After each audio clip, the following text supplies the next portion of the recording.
Salam sehat, saya Uki. Di video sebelumnya, kita sudah mengulas tentang apa itu inspeksi pangan berbasis risiko dan 2 tahapan inspeksi pangan berbasis risiko,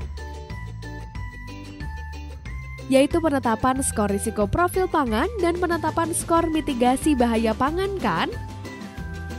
Nah, di video ini saya akan mengajak rekan-rekan sanitarian untuk mengenal 2 tahap selanjutnya, yaitu penetapan skor ukuran bisnis dan penetapan skor riwayat ketidaksesuaian yang menentukan skor risiko bisnis. Mari kita pelajari lebih lanjut. Sebelum menjelaskan tentang risiko bisnis, kita perlu mengenal dahulu 7 kategori tempat pengelolaan pangan atau TPP. TPP kategori pertama adalah jasa boga atau catering. Jasa boga atau catering adalah TPP yang melakukan pengolahan pangan siap konsumsi di unit produksinya dan tidak melayani makan di tempat. Jasa boga terbagi menjadi 3 golongan. A. Untuk yang menghasilkan kurang dari atau sama dengan 750 porsi per hari. B. Untuk yang menghasilkan lebih dari 750 porsi per hari atau kebutuhan khusus. Dan C, untuk pelayanan alat angkutan umum internasional dalam jumlah berapapun. TPP kategori kedua adalah restoran. Restoran adalah TPP yang produknya siap dikonsumsi bagi umum di tempat usaha atau melayani makan di tempat serta melayani pesanan di tempat usaha. TPP kategori ketiga adalah rumah makan. Ada 2 golongan rumah makan. Pertama, golongan A1, yaitu rumah makan yang menyatu dengan rumah atau tempat tinggal dan menggunakan dapur rumah tangga dengan fasilitas permanen atau semi-permanen. Contohnya adalah warung makan rumahan. Kemudian ada golongan A2, yaitu rumah makan dengan bangunan sementara seperti warung tenda. TPP kategori keempat adalah gerai pangan jajanan. Gerai pangan jajanan adalah TPP yang produknya siap dikonsumsi dan dikelola menggunakan perlengkapan permanen maupun semi-permanen seperti tenda, gerobak, meja, kursi, keranjang, kendaraan dengan atau tanpa roda, atau sarana lain yang sesuai. Ingat ya, TPP ini tidak melakukan proses pemasakan. TPP kategori kelima adalah dapur gerai panganan jajanan. Adalah TPP yang melakukan pengolahan pangan bagi gerai pangan jajanan atau gerai pangan jajanan keliling. TPP ini bisa berlokasi berbeda dengan area penjualan baik dalam satu wilayah kerja maupun berbeda wilayah kerja. TPP jenis ini juga dapat menyediakan pangan bagi TPP yang berada di sentra pangan jajanan, khususnya yang tidak memiliki fasilitas pengolahan atau pemasakan. TPP kategori keenam adalah gerai pangan jajanan keliling. Adalah TPP yang produknya siap dikonsumsi bagi umum dengan atau tanpa proses pemasakan yang dikelola menggunakan perlengkapan semi-permanen yang bergerak seperti gerobak, pikulan, kendaraan, alat angkut, dengan atau tanpa roda, atau dengan sarana lain yang sesuai. Gerai pangan jajanan keliling ini dibagi menjadi 3 golongan. Golongan A1 adalah untuk gerai yang terdapat proses pemasakan seperti pedagang mie ayam.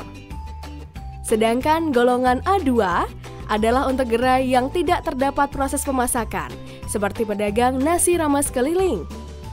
Kemudian golongan B adalah jenis jajanan keliling yang menggunakan kendaraan yang didesain khusus sebagai TPP dengan atau tanpa proses pemasakan seperti food truck. TPP kategori ketujuh adalah sentra pangan jajanan atau kantin. TPP ini adalah sekumpulan gerai pangan jajanan dengan atau tanpa proses pemasakan yang dikelola oleh pemerintah maupun swasta dan memiliki struktur pengelola. Kemudian kategori terakhir adalah TPP tertentu. TPP ini tidak mencakup jenis TPP sebelumnya.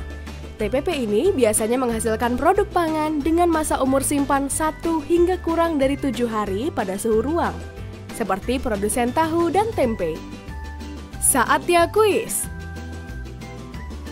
3 jenis TPP ini termasuk dalam kategori apa saja?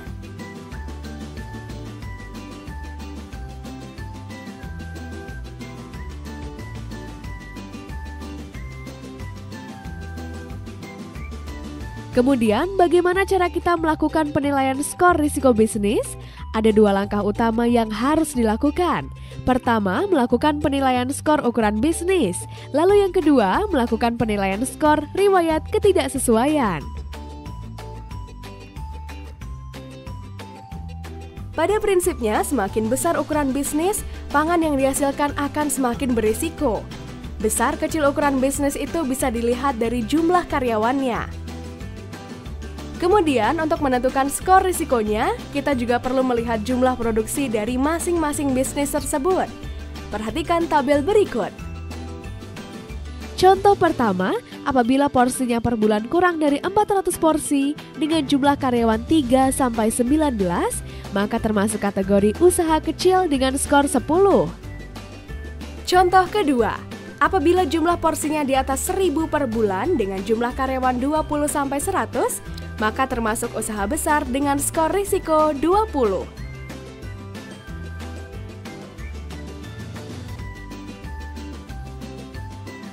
Langkah kedua adalah penilaian skor riwayat ketidaksesuaian yang diambil dari data inspeksi sebelumnya. Pada prinsipnya, semakin banyak ketidaksesuaian dengan persyaratan, semakin meningkat pula risiko pangan yang dihasilkan. Temuan ketidaksesuaian dikategorikan sebagai temuan minor, mayor, dan kritis. Lalu, apa yang dimaksud dengan ketidaksesuaian minor? Ketidaksesuaian minor adalah jika terdapat risiko kontaminasi pada pangan tetapi tidak memiliki efek pada keamanan pangan atau hanya mempengaruhi kualitas produk pangan. Contohnya adalah dinding ruangan yang pecah, tidak menaruh label, atau pencahayaan yang tidak mencukupi. Kemudian, apa yang dimaksud dengan ketidaksesuaian mayor? Ketidaksesuaian mayor adalah kategori ketidaksesuaian di mana terdapat kemungkinan bahwa pangan dapat terkontaminasi. Contohnya, pada saat inspeksi kita melihat penjamah mencuci tangan saat mengolah karedok, tetapi ketika melihat ke sarana pengolahan tidak terdapat sabun. Lalu, apa yang dimaksud dengan ketidaksesuaian kritis? Ketidaksesuaian kritis terjadi saat risiko kontaminasi pangan secara signifikan menyebabkan pangan tercemar. Misalnya, sebuah jasa boga menghasilkan makanan karedok untuk sebuah acara pernikahan dan disajikan dalam suhu 20 derajat atau suhu ruangan dalam waktu yang lama. Maka kemungkinan makanan tersebut akan cepat terkontaminasi oleh bakteri dan memiliki risiko kritis, karena tidak ada proses pemasakan atau proses selanjutnya untuk menghilangkan bakteri. Dalam penilaian riwayat ketidaksesuaian, TPP masuk kategori risiko tinggi dan mendapatkan skor 15 jika nilai dari hasil inspeksi sebelumnya kurang dari 60. Belum pernah dilakukan inspeksi. Pernah menyebabkan KLB keracunan pangan tetapi sudah dilakukan tindakan perbaikan. Pengelola dan penjamah belum mendapatkan pelatihan. TPP termasuk risiko sedang dan mendapatkan skor 10 jika nilai dari hasil inspeksi sebelumnya 60-79. Kemudian, TPP termasuk risiko rendah dan mendapatkan skor 5 jika nilai inspeksi sebelumnya lebih dari atau sama dengan 80. Telah bersertifikasi HACCP atau ISO 22000 yang valid. Ibu Ani adalah pedagang di sebuah sentra pangan jajanan di Jakarta yang menjual karedok dengan 2 orang karyawan. Usaha Ibu Ani belum pernah mendapatkan inspeksi sebelumnya. Bu Ani dan karyawannya belum pernah mendapatkan pelatihan dan pembinaan. Dalam sebulan, usaha Ibu Ani menghasilkan 960 porsi. Mari kita hitung risiko bisnisnya. Karena hanya memiliki 2 karyawan, ukuran TPP Ibu Ani awalnya termasuk dalam usaha mikro. Namun, karena kapasitas produksinya antara 801 sampai 1000 porsi per bulan, maka ukurannya menjadi usaha sedang dengan nilai skor 15. Dalam penentuan riwayat ketidaksesuaian, TPP Ibu Ani juga mendapatkan skor 15 karena belum pernah diinspeksi dan belum mendapatkan pelatihan serta pembinaan sehingga termasuk dalam risiko tinggi.